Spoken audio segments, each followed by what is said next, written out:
Calculator সম্পর্কিত ধারাবাহিক এই পর্বে আপনাদের সকলকে স্বাগতম। তো আজকে আমরা শিখব ক্যালকুলেটর দিয়ে কিভাবে একটি ফাংশন সলভ করতে হয়, সেখান থেকে কিভাবে এক্স এবং ওয়াই এর ভ্যালু বের করতে হয়। তো অনেক সময় ইকুয়েশন সলভ করার জন্য ক্লাসে অথবা পরীক্ষার হলে আমাদের বেশ সময় নষ্ট হয়। তো এভাবে সময় নষ্ট না করে আমরা খুব সহজেই ক্যালকুলেটর দিয়ে সেটি সলভ করে ফেলতে পারি।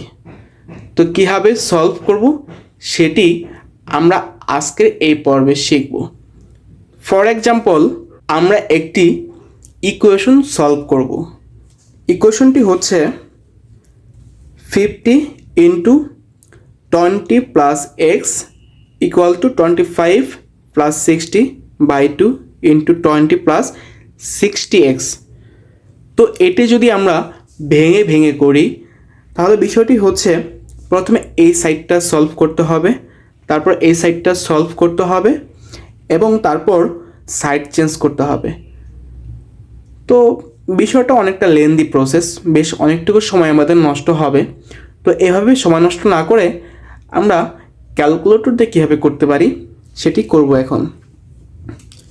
50 ইন্টু 20 প্লাস, এখন এই এক্স লিখব কীভাবে? এই এক্স লেখার জন্য আমাদেরকে প্রেস করতে হবে আলফা, এবং এই যে ফার্স্ট ব্র্যাকেটের যে লাস্টেরটা, এটা উপরে একটা এক্স লেখা আছে, এখানে প্রেস করব আমরা। তো এক্স লেখা হয়ে গেছে, ব্র্যাকেট ক্লোজ করব। এখন তাহলে এই ইকুয়াল লিখব কীভাবে? এই ইকুয়াল লেখার জন্য আমাদেরকে প্রেস করতে হবে আলফা অ্যান্ড CALC, এর উপরে সলভ ইকুয়াল চিহ্ন দেওয়া আছে। তো আমরা প্রেস করব আলফা অ্যান্ড CALC। তো ইকুয়াল লেখাও হয়ে গেছে। এখন অবশিষ্ট অংশ লিখে ফেলি। 25 plus 60 by 2 bracket close into 20 plus 60, same x লিখবো হচ্ছে আলফা অ্যান্ড এই ব্র্যাকেট এটা দিয়ে। ওকে, আমাদের ইকুয়েশন লেখা শেষ। এখন আমরা এটি সলভ করে ফেলবো। তো সলভ করার জন্য শিফট CALC, এখন ইকুয়াল প্রেস করব।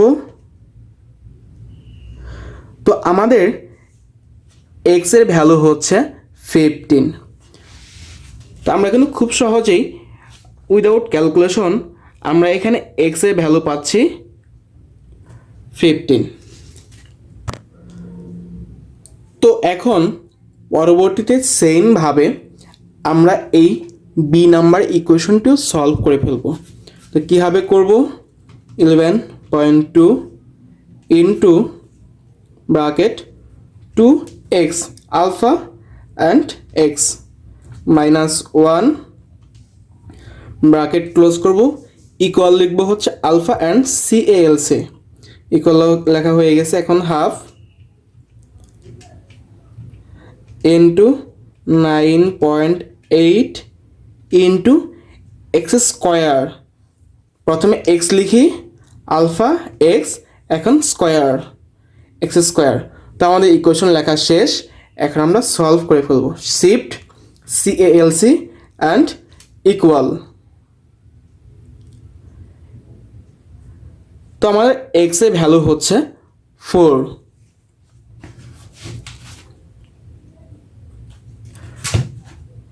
আমরা পূর্বে যে দুটি প্রবলেম সলভ করছি সেখানে আমাদের অজানা মান ছিল একটি, তবে এই প্রবলেমে আমাদের অজানা মান হচ্ছে দুটি, এক্স এবং ওয়াই।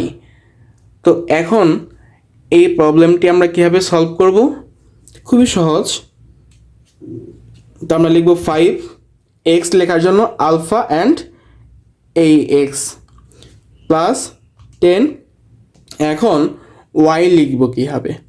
এই ওয়াই লেখার জন্য আলফা চেপে এই SD, এর উপর ওয়াই লেখা আছে, দেখলে বোঝা যাবে এর উপর ওয়াইটা লেখা আছে।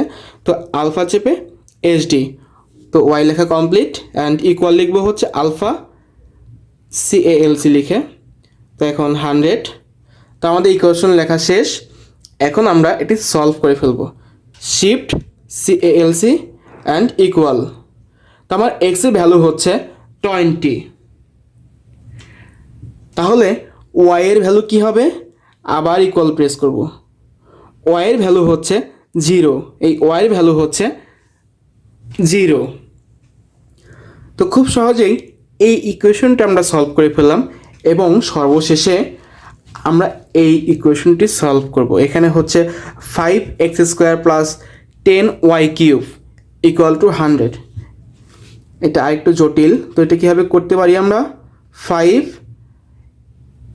আলফা এক্স এটা আছে কি স্কোয়ার প্লাস 10y³ আলফা চেপে এই ASD and cube, so cube. এখন কি করব? ইকুয়াল আলফা চেপে CALC অ্যান্ড 100। তো আমাদের ইকুয়েশন লেখা শেষ। এখন আমরা এটি সলভ করে ফেলব। তো শিফট সলভ ইকুয়াল, তো আমার এখানে এক্স এর ভ্যালু হচ্ছে 4.47